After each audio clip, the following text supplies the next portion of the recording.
Күн райының күрт құбылуына байланысты полицейлер көлік жүргізушілері мен тұрғындарды сақ болуға шақырады.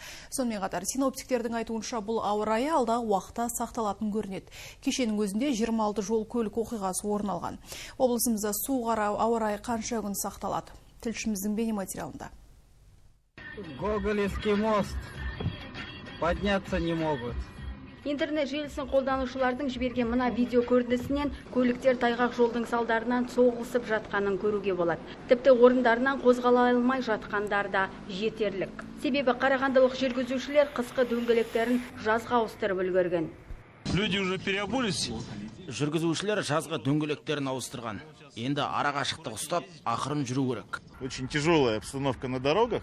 Кто бы знал, что днем в центре города дороги не посыпаны, невозможно ездить.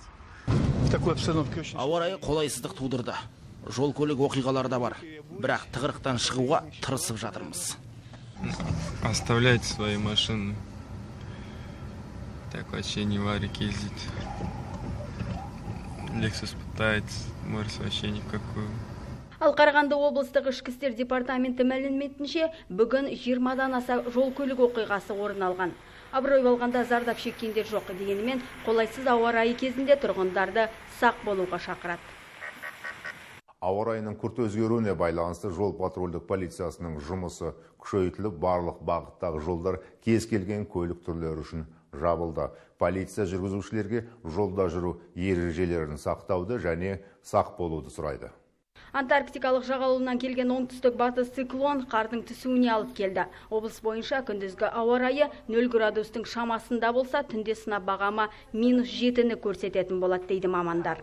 Осадки еще мы прогнозируем, что будут ближайшие. Алдағы 2 күнде қар ерімейді, керісінше жауатын болады. Қардың қанша көлемде түскенін түнде өлшейміз, дегенмен бұлтты күндер сақталады. Синоптиктердің айтуынша дәл осындай ауа райы 22-сіне дейін күтіледі. Келесі аптада күн шығып қар ергенімен төмен температура сақталады. Күндіз барлық бағытта тас жолдар жабылған еді. Қазір ашылды. Алайда сақтық шараларын қолданған абзал.